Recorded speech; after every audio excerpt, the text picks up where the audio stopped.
एका गावात एक 15 वर्षीय मुलगा राहत होता. आता हा जो मुलगा जिथे राहत होता, तिथे शेजारी त्याच्या काकीचं घर होतं.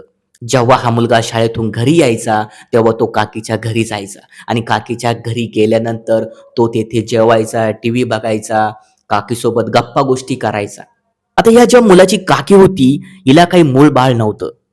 ही घरी एकटीच राहायची आणि हिचा जो नवरा होता, हा बाहेरगावी कामाला जायचा. मग हा जो पुतण्या काकीच्या घरात सतत येत असल्यामुळे काकीचा जीव त्या पुतण्यात अडकला. जेव्हा त्या मुलाचे आई-वडील कामाला जायचे, तेव्हा ही काकी त्या मुलाला जवळ बोलवायची, त्याला मिठीत घ्यायची, त्याला वेगळाच स्पर्श करायची. काकीचे गोड-गोड बोलणे, काकीचे हात लावणे, हे त्या मुलाला खूप आवडू लागलं आणि तो पण त्या काकीच्या प्रेमात पडला. मग बघता-बघता त्या दोघांचं प्रेम इतकं वाढलं, की ही जी केस होती, ही हाताबाहेर निघून गेली. आणि त्या दोघांमध्ये एक असं धक्कादायक कृत्य घडलं. ते कृत्य ऐकून मंडळींनो तुमच्या तळपायाची आग मस्तकात गेल्याशिवाय राहणार नाही. नेमकं त्या काकी आणि पुतण्यामध्ये काय घडलं? कुठे घडली ही घटना? हे अगदी सविस्तर तुम्हाला या व्हिडिओमध्ये मी सांगणार आहे. पण मंडळींनो, अजूनही तुम्ही या व्हिडिओला लाईक केले नसेल तर लाईक करा आणि चॅनलला आत्ताच सबस्क्राईब करून ठेवा, जेणेकरून तुम्हाला नवीन घटनेचे अपडेट मिळत जातील. नमस्कार मंडळी, क्राईम इमेजमध्ये तुमचं स्वागत आहे. मंडळींनो, आजची ही घटना आहे ही बीड जिल्ह्यामधील एका छोट्या खेडेगावामधील आहे. या गावात एक 15 वर्षीय मुलगा आपल्या आई वडिलांसोबत राहत होता. त्या मुलाचे आई वडील हे खूप गरीब होते, म्हणून ते दुसऱ्याच्या शेतात कामाला जाऊन आपला घर प्रपंच चालवायचे. आता हा जो मुलगा जिथे राहत होता, तिथे शेजारी त्याच्या काकीचं घर होतं. जेव्हा हा मुलगा शाळेतून घरी यायचा, तेव्हा तो काकीच्या घरी जायचा. तेथे टीव्ही बघायचा, तेथे जेवण करायचा, सर्व गोष्टी तो काकीच्या घरात करायचा. म्हणजे एकदम काकीच्या घरात त्याचे येणे-जाणे सारखं चालूच होतं. काकी असं झालं, काकी तसं झालं. काकीसोबत खूप गप्पा गोष्टी तो मुलगा करत होता. असा एकही दिवस आला नाही, की काकीच्या घरी तो मुलगा गेला नाही. जेव्हा पण हा मुलगा काकीच्या घरी जायचा, तेव्हा तो आपल्या आई सांगायचा, की "मी काकीच्या घरी अभ्यासाला जात आहे. काकी मला चांगल्या प्रकारे अभ्यास शिकवत आहे." आता या मुलाच्या आई-वडिलांना पण वाटले, की काकी त्याला शिकवत आहे, काकी पण त्याची खूप अभ्यासामध्ये काळजी घेत आहे. तेव्हा त्या आई-वडिलांना पण त्या काकीविषयी खूप आपुलकी निर्माण झाली. ते पण तिच्याविषयी चांगले विचार करायला लागले. आता ही जी काकी होती, हिच्या लग्नाला 10 वर्ष पूर्ण झाली होती. हिला काही मूल-बाळ नव्हतं. ही घरी एकटीच राहायची आणि नवरा जो होता तिचा, तो कामाला बाहेरगावी जायचा. काकीचा जो नवरा होता, महिन्यातून एकदा दोनदा घरी यायचा. काकीला वाटायचं, की नवऱ्याने बोलावं, बसावं, झोपावं. पण नवरा हे सर्व गोष्टी करत नव्हता. नवरा फक्त जेवण दे, झोपायला टाक, अशाच गोष्टी काकीसोबत बोलत होता. आणि या बोलण्यामुळे काकी पण त्या नवऱ्याला कंटाळून गेली होती. आता नवरा बाहेरगावी असल्यामुळे काकीला वाटायचं, की कुठल्यातरी पुरुषाच्या संपर्कात यावे. पण बदनामी होईल, इज्जतीचा पंचनामा होईल, या गोष्टीमुळे काकीने काही आपलं पाऊल उचललं नाही. ती तशी शांत राहिली. मग आता या काकीच्या घरी फक्त पुतण्या येत होता आणि पुतण्या सतत येत असल्यामुळे काकीचे मन रमायचे. कारण तो पुतण्या काकीसोबत खूप गप्पा गोष्टी करायचा, तिला हसवायचा आणि काकी पण त्याच्यावर खूप आकर्षित झाली होती. दररोज काकीच्या घरी तो पुतण्या येत असल्यामुळे काकीला त्याचा लळा लागला. एक दिवस पण पुतण्या तिच्या घरी आला नाही, तर काकी त्याला म्हणायची, की "काय झालं? माझ्यावर नाराज आहे का? माझ्यासोबत बोलायचं नाही का?" अशी ती काकी त्या पुतण्याविषयी जवळीक दाखवायची. बघता-बघता काही दिवस निघून गेले. आता त्या काकीला त्या पुतण्याविषयी प्रेम निर्माण झालं होतं. ते प्रेम आई-वडिलांसारखं नव्हतं.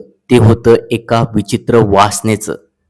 जेव्हा त्या पुतण्याचे आई वडील हे शेतात कामाला जायचे, तेव्हा ती काकी त्या पुतण्याला हाक मारायची आणि त्याला घरात बोलवायची आणि घरात बोलावल्यानंतर त्याच्याशी गप्पा गोष्टी करायची. आता त्या काकीचे दीड दिवसेंदिवस वाढत गेले होते. आता ती पुतण्याला जवळ बोलवून त्याच्या नको त्या ठिकाणी हात लावायची.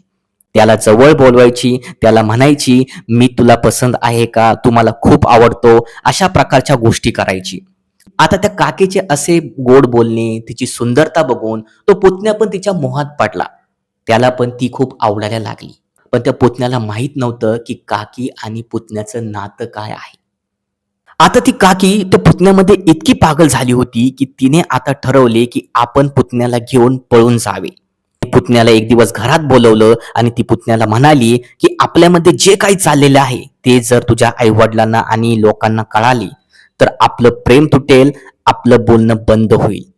असं त्या काकीने त्या पुतण्याच्या मनात भरून दिलं. मग काकी आणि त्या पुतण्याने विचार केला की आपण हे गाव सोडून दुसरीकडे जावे आणि तेथे लग्न करून राहावे. मग दुसऱ्या दिवशी सकाळी काकी आणि पुतण्या दोघेही बीडच्या एका बस स्टँडवर गेले आणि बस स्टँडवर गेल्यानंतर बसमधून तसेच फरार झाले. कुठं गेले कोणाला काहीच माहित नाही. मग जेव्हा त्या मुलाच्या आई वडिलांना कळालं की आपला मुलगा घरात नाही, त्यांनी काकीच्या इथे पण बघितलं की आपला मुलगा काकीच्या इथे पण दिसत नाही. तेव्हा ते आई वडील खूप घाबरले. त्या आई वडिलांनी आपल्या मुलाला गावात शोधलं, त्या काकीला पण शोधलं, पण त्यांचा काहीच तपास लागला नाही. आता त्या आई वडिलांच्या मनात वाईट विचारांचं वादळ यायला लागलं.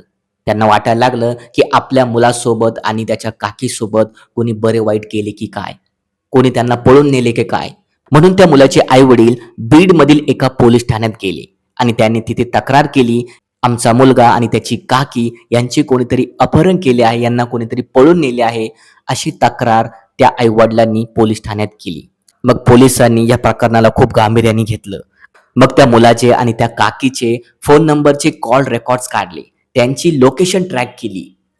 मग पोलिसांना त्या लोकेशनमध्ये समजलं की हे दोघेही वेगवेगळ्या ठिकाणी फिरत आहे आणि जागा बदलत आहे.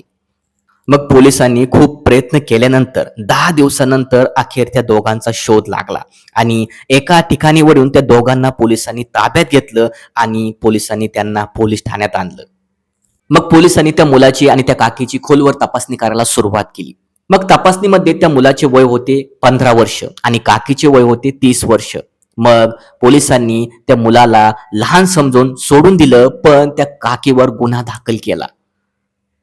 मग पोलीस त्या काकीवर गुन्हा दाखल करणारच होते, तेव्हा त्या मुलाचे आई वडील पोलिसांना म्हणाले की असं करू नका, आमची बदनामी होईल, आमची इज्जत जाईल, तुम्ही एक काम करा, या दोघांना आमच्या ताब्यात द्या, आम्ही आमच्या प्रकारे या दोघांना हँडल करू.